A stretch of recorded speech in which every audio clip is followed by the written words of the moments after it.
Wherever you go, whatever you do, throw a little at it. Omax, Vest and Briefs.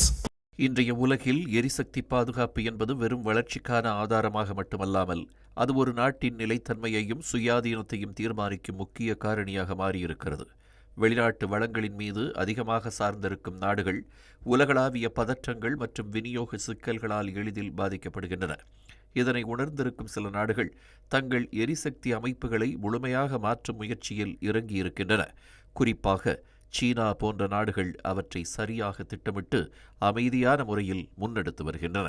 Hormuz ஜலசந்தி போன்ற முக்கிய கடல் வழி பாதைகளைச் சுற்றி உலகளாவிய பதற்றம் அதிகரித்து வரும் நிலையில் சீனா தனது எரிசக்தி தேவைகளை உள்நாட்டு வளங்கள் மூலம் பூர்த்தி செய்யும் புதிய திட்டத்தை வேகமாக முன்னெடுத்து வருகிறது.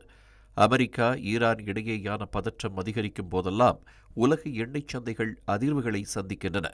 விலைகள் ஏற்ற இறக்கமடைவதால் விநியோக பற்றாக்குறை குறித்த அச்சங்கள் அதிகரிக்கின்றன.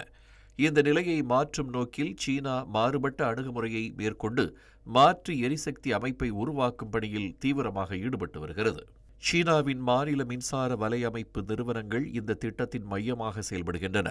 நாட்டின் பெரும்பாலான பகுதிகளை ஏற்கனவே இணைத்துள்ள இந்த அமைப்புகள் நீண்டகால எரிசக்தி பாதுகாப்பை உறுதிப்படுத்தும் நோக்கில் சூப்பர் கிரிட் அமைப்பை உருவாக்கி வருகின்றன. இதன் மூலம் நாட்டினுள் உற்பத்தியாகும் மின்சாரத்தை தொழில்துறை மையங்களான கடற்கரை நகரங்களுக்கு திறம்பட கொண்டு செல்ல முடியும்.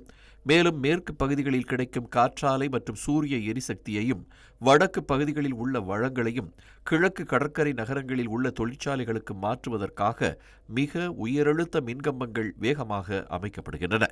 இந்த முயற்சிகள் மூலம் சீனாவின் பொருளாதாரம் அதிகமாக மின்சாரமயமாக்கப்பட்டு வெளிநாட்டு எரிபொருள் மீதான சார்பு குறையும் என்று நிபுணர்கள் மதிப்பிடுகின்றனர்.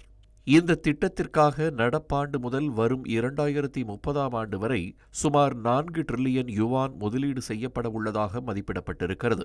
இந்த முதலீடு மின்சார கட்டமைப்பை மட்டுமன்றி மின்சார வாகனங்கள், செயற்கை நுண்ணறிவு மற்றும் தொழில்துறை வளர்ச்சிக்கும் ஆதரவாக இருக்கும் என்று தெரிவிக்கப்பட்டிருக்கிறது.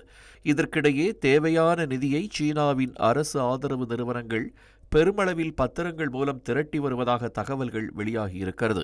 அரசின் ஆதரவால் கிடைக்கும் குறைந்த வட்டி கடன்கள் காரணமாக இந்த திட்டங்கள் குறுகிய கால லாபத்தை விட நீண்டகால நன்மைகளை முன்னிலைப்படுத்துகின்றன. மொத்தத்தில் உள்நாட்டு மின்சார வலையமைப்பை வலுப்படுத்தும் இந்த சூப்பர் கிரிட் திட்டம் சீனாவின் நீண்டகால எரிசக்தி பாதுகாப்பை உறுதிப்படுத்துவதோடு மட்டுமல்லாமல் உலக எரிசக்தி அரசியலிலும் புதிய மாற்றங்களுக்கு வழிவகுக்கும் என்று கருதப்படுகிறது.